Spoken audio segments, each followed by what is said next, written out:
terima kasih kepada Kang Ade atas berbagi pengalamannya kepada peserta malam ini. Berikutnya, wanita cantik berdomisili di Bogor, merupakan kawan satu kampus dengan Kang Ade dan memiliki pengalaman bekerja selama 3 tahun. Kepada Tekeja, silakan dipersilahkan.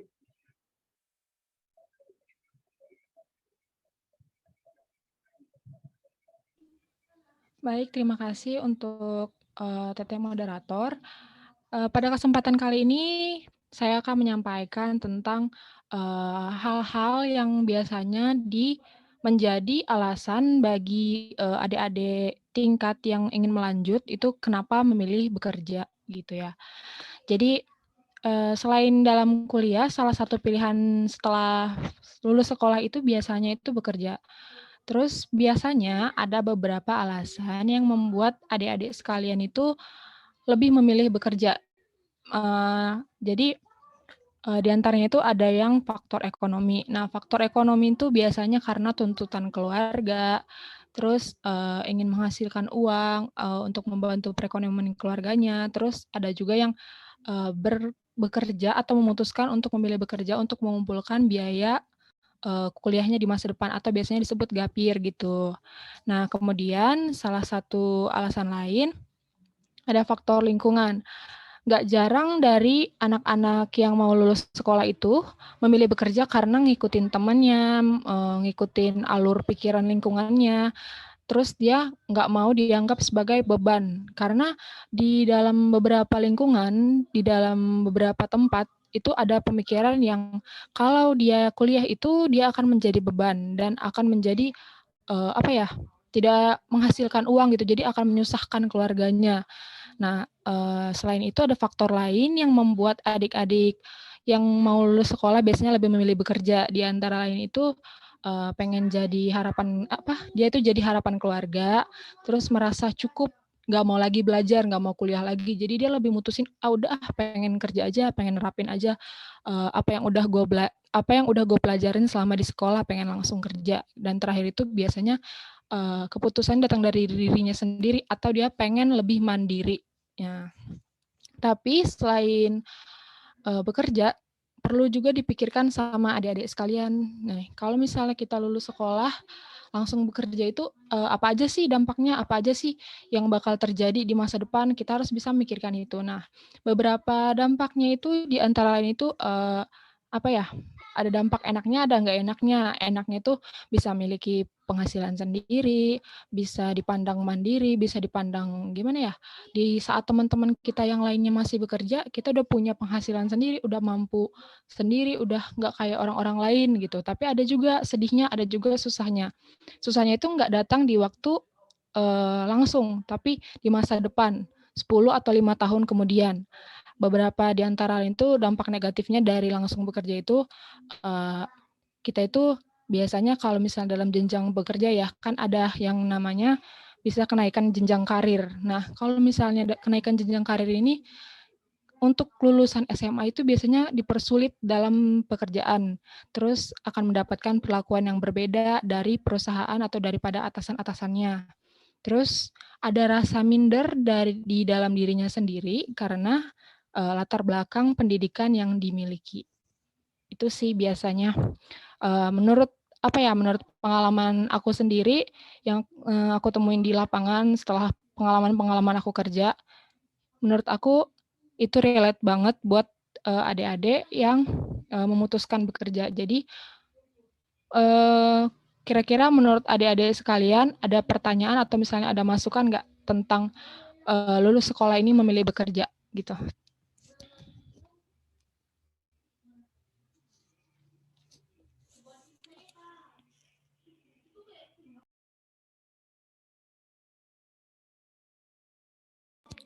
Oke, kalau nggak ada pertanyaan, kalau nggak ada masukan lagi, diskusi atau yang mau saya sampaikan sampai di sini. Selanjutnya saya Maaf kembalikan Kak, ke ya. aku mau nanya, kalau Iya. misalnya aku kan sekarang udah daftar ke ini ya, udah daftar ke perguruan tinggi negeri nih. Kalau misalkan aku nggak dapet perguruan tinggi negeri, otomatis aku kalau nggak kerja tahun ini kuliah di swasta ya Kak ya. Kalau menurut Kakak lebih baik aku kuliah di swasta atau aku tunggu negeri tahun depan, aku cari pengalaman kerja dulu atau gimana lebih baiknya?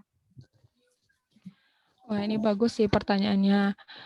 Eh, aku coba jawab ya. Jadi banyak nih orang-orang yang kejadiannya kayak kamu ngedaftar, nyobain PTN, nggak lolos, terus kemudian memutuskan buat kerja. Nah, tahun depannya lagi atau tahun selanjutnya ada yang milih lanjut kuliah swasta atau tetap didaftar lagi, nyoba lagi nih gitu. Nah, kalau misalnya kamu mau kerja sambil kuliah di swasta itu nggak apa-apa dan nggak masalah, asal sesuai dengan sesuai dengan basic atau sesuai dengan diri kamu sendiri. Nah, jangan gini aja sih sebenarnya kalau misalnya dalam bekerja sambil kuliah itu pilih jurusan yang tidak memberatkan dan pilih pekerjaan yang tidak mengganggu perkuliahan gitu. Karena banyak rata-rata anak kuliahan ya yang tadinya bertujuan bekerja untuk membiayai kuliahnya sendiri, tapi setelah bekerja karena dia ngerasa udah punya penghasilan dari situ, udah punya pendapatan, income, pergaulan dari situ lebih baik daripada perkuliahan, dia ninggalin kuliahnya perlahan-lahan, nilainya juga mulai ketinggalan, keteteran, tugas-tugasnya lama-lama dia keluar dari perkuliahan. Itu sih asal bisa ngehandle diri sendiri, nguatin diri sendiri gitu. Tekadnya harus bulat, jangan yang gampang goyah. Gitu sih menurut aku. Gimana menurut Ya, Melati? makasih Kak. Aku juga bingung, soalnya kan kalau misalkan rapot dari perguruan tinggi swasta kan pasti kayak lebih dipandang yang negeri ya kayak ini nggak masalah kan kalau misalkan aku kuliah swasta dulu nih misalnya, terus tahun depan sekiranya aku dapat negeri nih, jadi aku tinggalin yang swasta itu nggak masalah kan? Apa beda jurusan atau gimana? Maksudnya gini loh, sama pengalaman yang udah aku ambil di kerja itu nggak ada masalah kan ya Kak? Nggak apa-apa lah ya. Kalau misalnya tahun ini nih, semisalnya kamu tahun ini nggak lolos ya di negeri dan kamu nyoba di swasta, terus tahun depan nyoba lagi nih di negeri. Nah, kalau misalnya kamu punya pengalaman kerja, terus dan suatu saat atau tahun depan lolos lagi di negeri, itu nggak apa-apa, anggap aja itu sebagai batu loncatan buat kamu. Jadi di saat orang-orang lain, di saat teman-teman sekelas kamu nanti mungkin belum pada punya pengalaman, tapi kamu sendiri udah punya pegangan, udah punya ini sendiri. Nah, kalau misalnya kamu bekerja dan berkuliah di swasta berbarengan itu sih menurut aku nggak berpengaruh ya, bukan menjelekkan dan bukan memburukan, tapi itu jadi nambah basic kamu, nambahin pengetahuan dan nambahin pengalaman kamu. Jadi nggak dipandang nih orang cuman asal-asalan doang, nggak gitu. Jadi kayak nih orang udah pernah kerja berarti pengalamannya lebih tinggi dari gue. Jadi orang juga yang ngelihat kamu kayak ada rasa segannya gitu. Biasanya gitu sih.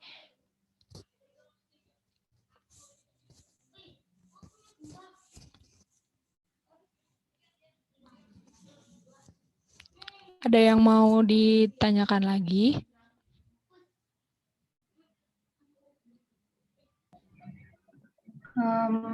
Buat peserta yang lain mungkin ada yang mau ditanya lagi tentang topiknya.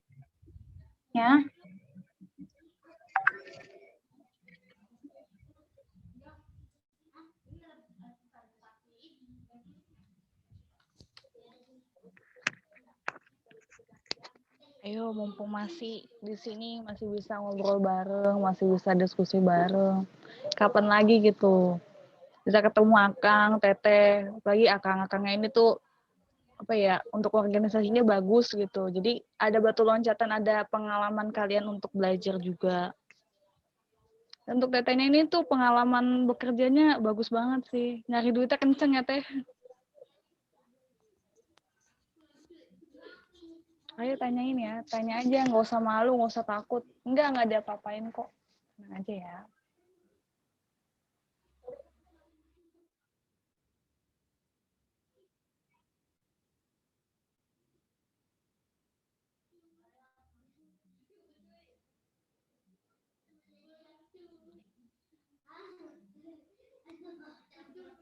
Teteh Pina, di chat ada pertanyaan.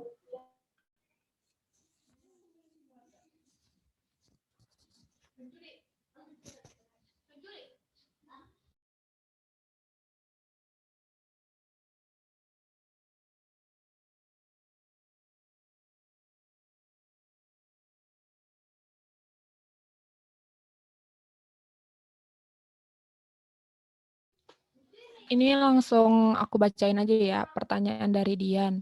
Kita butuh planning nggak sih Kak untuk menentukan setelah lulus mau bekerja atau berkuliah? Nah, aku izin menjawab ya. Menurut aku, kalau misalnya kita lulus sekolah itu ingin menentukan kuliah atau bekerja itu, ya kita butuh planning dan salah satunya butuh persiapan. Persiapannya baik mental, fisik, dan persiapan diri kita ke depannya gitu.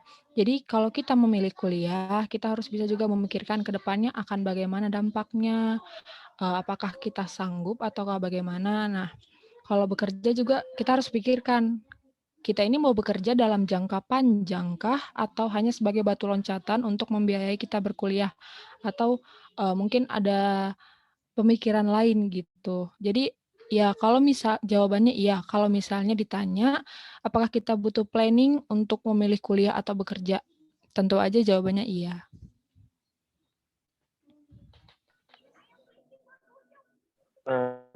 Saya izin menjawab juga ya pertanyaannya. Pertanyaan dari Dian, pastinya semua orang tuh pasti punya planning dan tujuannya masing-masing. Misalkan kalau kuliah, tujuannya itu apa? Mungkin untuk mendapatkan gelar atau lainnya. Dan untuk bekerja untuk apa? Misalnya menghidupi perekonomian yang kurang. Semua itu tergantung diri kalian. Yang penting kalian udah punya manajemen perencanaan yang baik. Mau kuliah, goalsnya apa? Bekerja, goalsnya apa? Mungkin dari saya itu jawabannya. Terima kasih.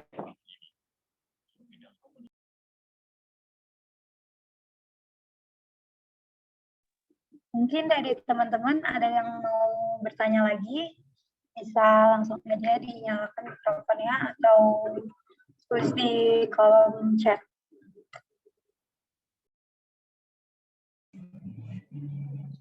Baik, kesimpulannya, sebentar.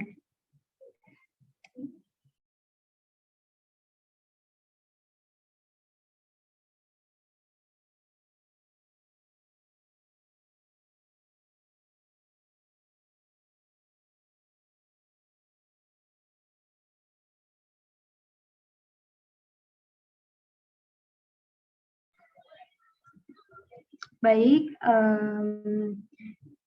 kesimpulannya setiap langkah yang kalian kelak lulus nanti sebisa mungkin dikondisikan dengan orang tua maupun orang-orang tertua mengenai jenjang selanjutnya yang akan diambil.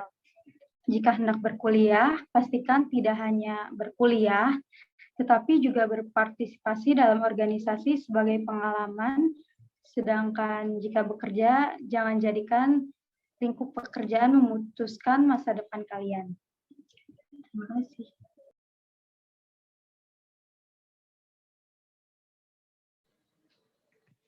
Baik, saya ambil alih. Terima kasih kepada moderator atas arahannya kepada para pembicara atau para pemateri. Pada malam ini adalah diskusi yang sangat seru, tapi kurang gimana gitu. Seharusnya itu lebih banyak yang bertanya. Tapi bersyukur, alhamdulillah, semuanya bisa selesai, bisa tuntas dengan baik. Penyampaian materi yang diinginkan bisa tertuang dengan baik. Dikarenakan waktu yang semakin menipis, saya MC, Aulia Trihandayani, izin undur diri. Apabila ada kesalahan dalam kata atau perbuatan, saya memohon maaf. Wabillahi taufiq wal hidayah. Wassalamualaikum warahmatullahi wabarakatuh. Terima kasih semuanya. Jangan lupa kita foto dulu ya. Terima kasih kakak-kakak semua.